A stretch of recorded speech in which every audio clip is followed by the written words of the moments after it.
Hello Pisces, and welcome to your monthly horoscope for July for the Sun or the Ascendant.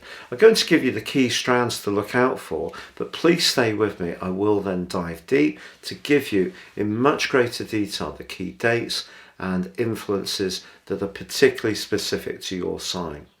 Now, of course, you are a water sign, and the Sun, as you begin this month, is in Cancer, your fellow water sign, sharing your water triplicity, but it also forged a beautiful new moon just as the end of June occurred. It was on the 29th, so that's cascading the energy into this new month, and it was in a square with the abundant energies of Jupiter, your traditional ruler. So I need to tell you about that. Jupiter does go retrograde this month. I will share about that. Saturn continues its retrograde in quite a delicate area, the 12th house, but actually forges a very helpful semi-sextile to your other ruler of Neptune throughout the whole of the month. But this is a month which also has a full moon on the 13th in the sign of Capricorn. And this is really asking you to perhaps think about how you manage your time. And that old maxim, if you can't please all of the people all of the time, comes to mind. And then later in the month, it's more about life's practicalities. So lots of exciting things to share with you. But if you would like to ascend above this zodiac horoscope broadcast and embrace more serious astrology, if you give me 3 pieces of personal birth data of time, date and place, I can give you a roadmap that can guide you for the rest of your life, and also in my special package a 12-month forecast which will provide specific insights of when to time your moves over the following year. There is 30% off in this special package. No 2 charts are the same, totally unique to you. Please see the link beneath this video for more. Finally, I'm nearly at 100,000 subs. All the health issues I've had going back absolutely years have really been a problem, but I'm on such better form these days. If you have subscribed in the past, I'm very grateful. If you've yet to do so, I'd be honoured if you would. Please click or tap on the bell notification symbol and see the link beneath this video. But please stay with me for your in-depth Pisces video. So Pisces, your July begins with the Sun in an absolutely beautiful position. The 5th house, where he is, it's very much about personal expression. It's about life's joys, sociabilities. Can be enjoyment of your children's talents if you've got them. It could be a desire to go out and socialise. It is true that Venus and Mercury are actually just focused on a more emotional part of your scope. So that points towards perhaps you being host and inviting people around, and you could spoil them rotten with Jupiter squaring the Sun at the start of this month, because that's a very generous link. But also maybe you want to get together with your family if you're very much a family orientated person. But if your interests are more creative and to do with sharing your flair and artistry, this is a great platform as well.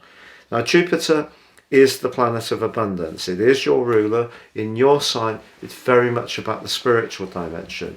Its rulership as Sagittarius, very much to do with expansion and being lucky. So being in the 2nd house, that's useful. It does go retrograde on the 28th, but I've got something else to tell you about on that day, which is really very, very hopeful for you. I think essentially Jupiter can trick us into expecting too much.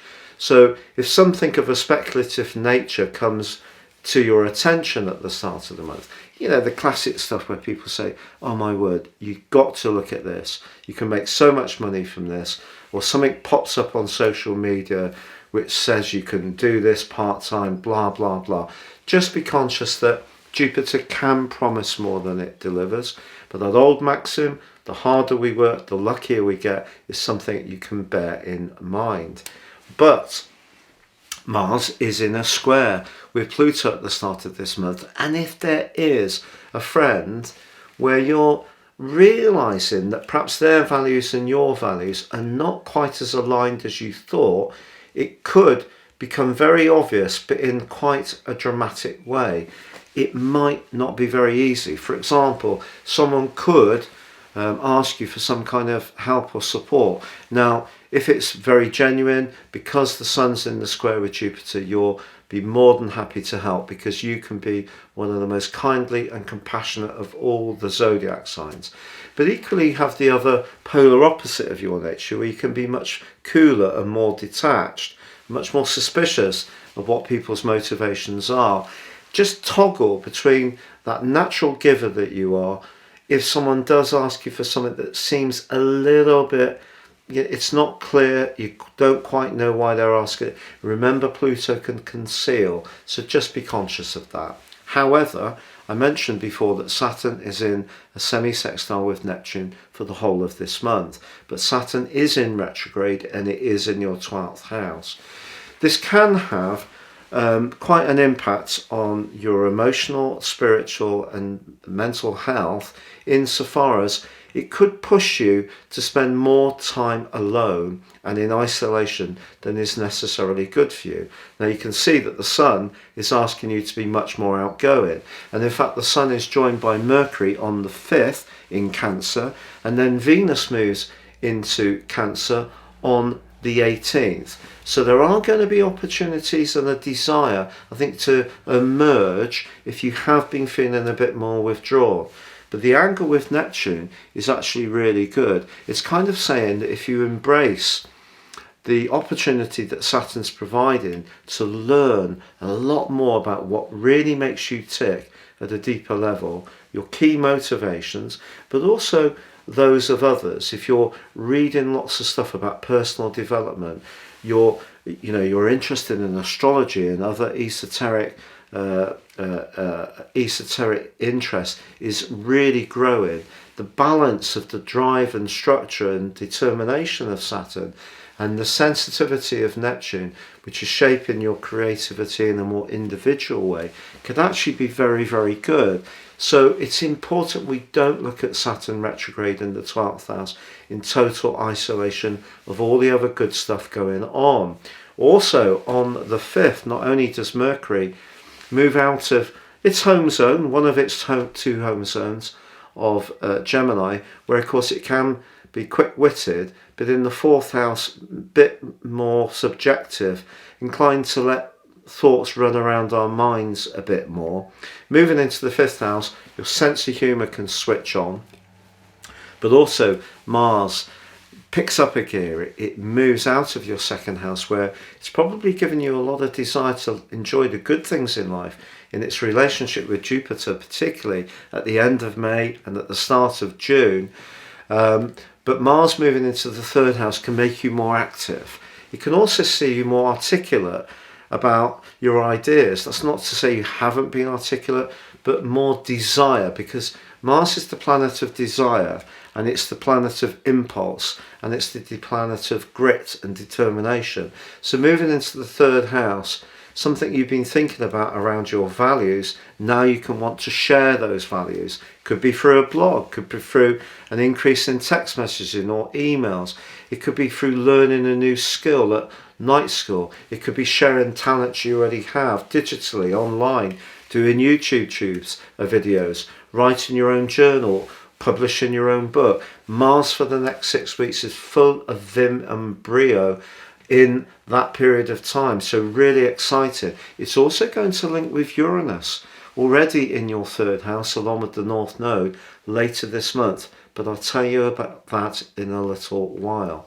Now in week 2 of this month, the Sun in that gorgeous 5th house links brilliantly with Uranus in your 3rd house. Some kind of dazzling connection could come in very quick. Maybe it's going to be an invite, could even be someone asking you out on a date. You've got a quick decision to make, because with Uranus, although this aspect does go on for week 2, Uranus is a very fleeting, very electric influence, but there's a real sense of excitement brewing up in your situation in week 2. Also, Venus may still be in your 4th house at this point, which is great for redecoration or buying some new furnishings, but also it's linking brilliantly to Saturn from the 11th through to about the 15th. So a conversation you have, could be with a family member or a loved one, can help you to understand something and provide a lot of personal reassurance. So that's delicious. Now on the 13th, the full moon in the sign of Capricorn. Now, the Capricorn full moon for you is really about your friendships. It actually forges a semi-sextile with Saturn in your 12th house. So what you're looking for is sincerity. You know, that old maxim of it's not how many friends we've got, it's not the quantity, it's the quality comes to mind. Also managing your time a bit more skillfully. But because Saturn is in a tense quincunx, which is 150 degrees to the Sun, I think it's possible that however much people want to include you in something, be very jolly, or want to get together for some kind of gathering, Saturn tells me really, unless it feels right at a deeper level, you could resist it. And of course someone could get frustrated by that. But then in comes Venus on the 18th, and that can lighten your mood and see you want to be more outgoing. If you aren't really interested or focused on your love life, this is a significant development. Venus loves being in the 5th house, in the caring and nurturing sign of Cancer. Lovely for you. That fits in very well with you. Venus, as you know, is exalted in your sign, so you have a real appreciation of Venus. So that's delicious. But on the 19th, Mercury moves into the very precise 6th house. A rather Virgoan energy, but for you in Leo, this suggests you should use a degree of pride, the Leo energy of pride, when it comes to your work and where you help others, because your self-sacrificing nature is so strong. Sometimes you will give and give and give to the point that you almost feel invisible, and that's not a good thing.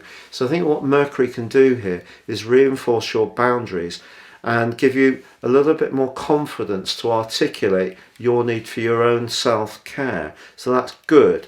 But from the 17th through to the 22nd, the Sun and then Mercury are in, before it moves into Leo, are in an opposition with Pluto. Now, people who have that in their natal horoscopes can be very, very willful, very desirous of getting their own way, can push people a lot, be confrontational, even if it's not a particularly obvious confrontation.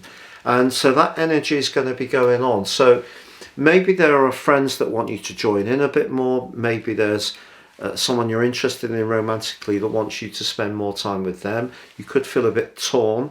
Maybe the opposition between the Sun and Pluto is actually some kind of inner debate that you're going to have, some kind of conflict between whether you should flourish as an individual and focus on your own needs, or whether you need to be more mindful of the needs of others.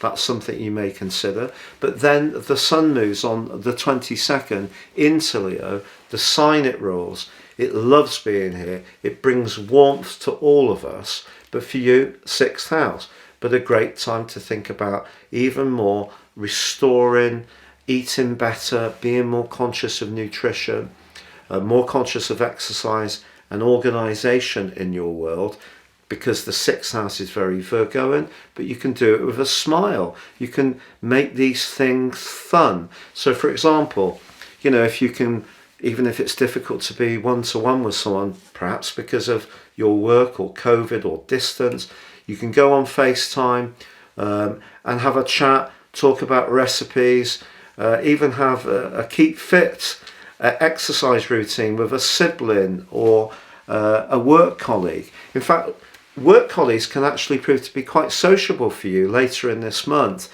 and there could be some kind of gathering linked to that. Now, the last 5 days of this month, Mars is sped up and it aligns alongside Uranus in your 3rd house. If you have got a mode of transport that you're not enjoying, this combination could really give you the final push to actually change and do something about it. But also Mars conjunct Uranus in the third house could really see us quite outspoken. Uranus is the planet of truth.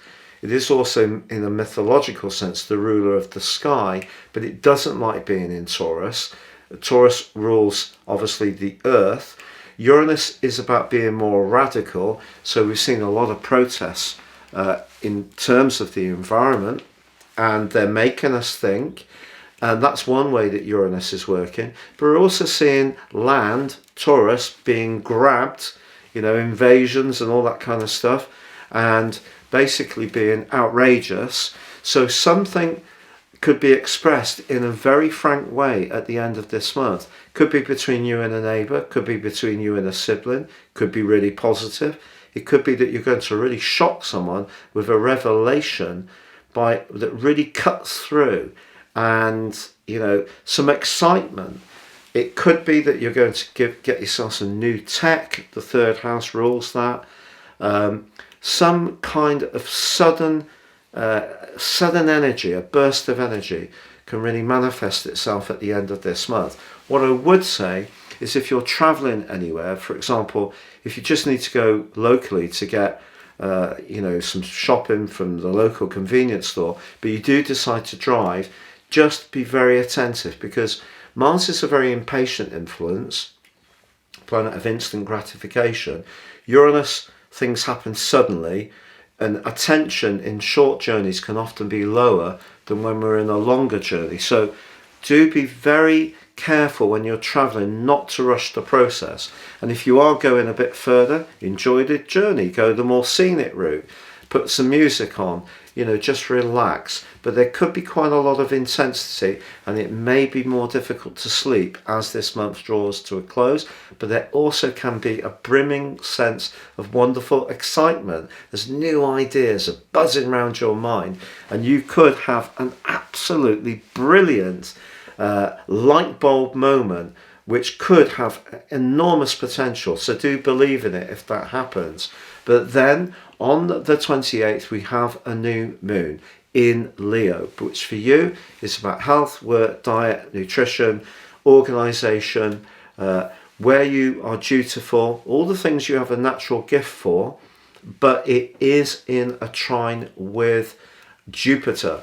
Now Jupiter goes retrograde on the same day, but I just feel there's a real chance to snaffle yourself a new or better job, if that's what you're looking for, at the end of this month or into August, and it could prove out to be just what you need. Equally, with Jupiter going retrograde, it could just be reminding you that if you are someone a bit like me who's got a very sweet tooth and find those calorific goodies almost impossible to resist each night after dinner, well, Jupiter retrograde is just saying, just be aware of how much temptation can get the better of you, whether it comes to those desserts or perhaps, a crafty glass of wine or three, because Jupiter can see us put weight on a little bit in the second house. But that's not to say you shouldn't enjoy the good things in life. But of course, the new moon is very much about virtue. But with Leo there supporting your sign in particular, finding some way to make this enjoyable. For example, if you're in a job which is not very personally satisfying, this new moon is really pushing you to change that. And a stroke of fortune could come your way late this month or into August. Thank you so much for joining me. Take care and goodbye for now.